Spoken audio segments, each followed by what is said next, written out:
Buenos días, profesores y profesoras. Mi nombre es Tisbe Sauer. Soy psiquiatra y psiquiatra infantil y de la adolescencia y voy a ser su anfitriona en el tema problemas emocionales de niños, niñas y adolescentes que regresan a clases, alcances de las intervenciones de los profesores. Y para empezar, vamos a hablar de las clasificaciones. Las clasificaciones son artefactos que los hombres, que la sociedad ha inventado, ha utilizado para poder entender a la naturaleza y en psiquiatría, en medicina, pues no son la excepción. En este caso, las utilizamos para poder clasificar los síntomas de una enfermedad y que estos puedan ser similares en otros lugares del mundo, iguales en nuestro país. Esto también nos ha funcionado para no solo diagnósticos, sino para homologar tratamientos, para poder hacer investigación, para poder tener redes sanitarias. Y en este caso, la clasificación de la cual yo les voy a hablar es respecto a los trastornos internalizados y los externalizados.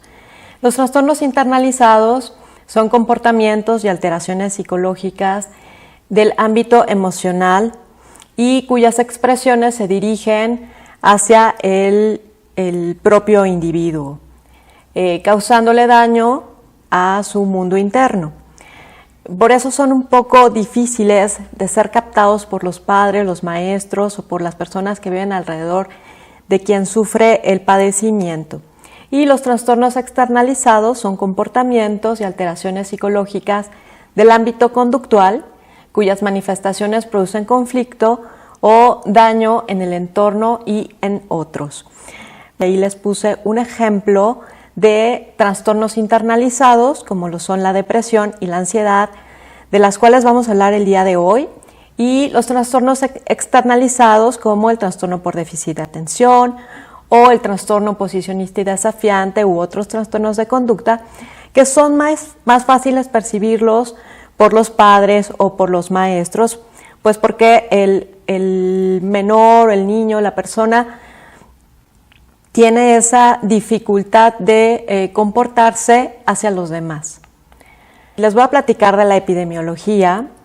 Estos padecimientos, la depresión y la ansiedad, son altamente frecuentes en niños, niñas y adolescentes y en la población en general. Los padecimientos son frecuentes y dependerán de la población en la que se presentan, el periodo que estamos estudiando, ya sea una vez en el mes, una vez en el año, una vez en la vida, el informante, puesto que en los trastornos internalizados el mejor informante es la persona que está sufriendo la enfermedad, más que las personas que le rodean, como puede ser en los trastornos externalizados, y los síntomas que presenta. Sabemos cómo la depresión es altamente frecuente en niños y en niñas, con un 2%, a diferencia de los adolescentes, que se presenta entre el 7 y el 12%. Algo muy importante es que tanto en niños como en niñas la razón es igual, es decir, por cada niña que se enferma también un niño.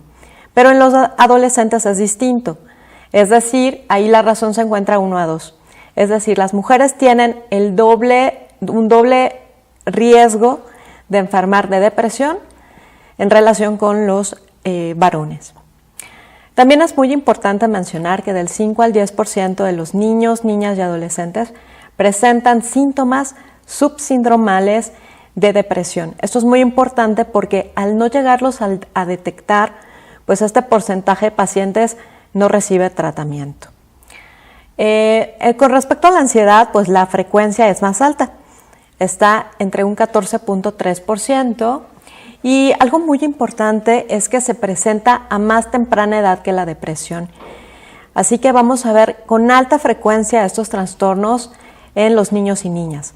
En un 7% vemos cómo se presentan las fobias específicas, en un 4% está la fobia social, principalmente estos dos en mujeres. También vamos a ver cómo ya a los 5 años los niños pueden presentar ansiedad, uno de los trastornos más característicos es la ansiedad por separación. Y finalmente, la fobia específica la vemos que inicia aproximadamente a los 7 años. Vemos los factores de riesgo. Es importante ver que existe una interacción genética y con los factores ambientales. Aquí vamos a ver que dentro de los factores de riesgo pues está la alta carga genética del trastorno. Esto quiere decir que si lo tiene la mamá, el papá, la abuelita, bueno, pues es altamente probable que el niño pueda tenerlo. Pero no solo eso, sino que también inciden los estresores, es decir, que existan socialmente pérdidas, abusos, negligencia, conflictos y frustraciones que rodeen al individuo. Otro de los factores de riesgo son los mecanismos de afrontamiento y estilos interpretativos de la persona, es decir, si la persona ve el mundo de una manera muy negativa, pues esto va a incidir en que sea más frecuente el diagnóstico o que se presente. También la comorbilidad, porque estos padecimientos son altamente frecuentes que se presenten con trastorno por déficit de atención o con abuso de sustancias o con trastornos de la alimentación. Y también son altamente frecuentes con el uso de medicamentos. Las consecuencias causa-efecto, es decir, cómo existe una alta relación entre los trastornos internalizados y los aspectos emocionales, sociales y académicos. Es decir, si hay una baja autoestima, esto repercute emocionalmente en nuestros pacientes. Vemos una disminución en la competencia académica, pero esto a su vez va a tener una relación con la pobreza, socialmente hablando también, va a haber una disminución y vamos a ver la alta frecuencia de delincuencia, violencia, consumo de sustancias. Y esto a su vez va a repercutir en un círculo vicioso emocionalmente en la autoestima del sujeto.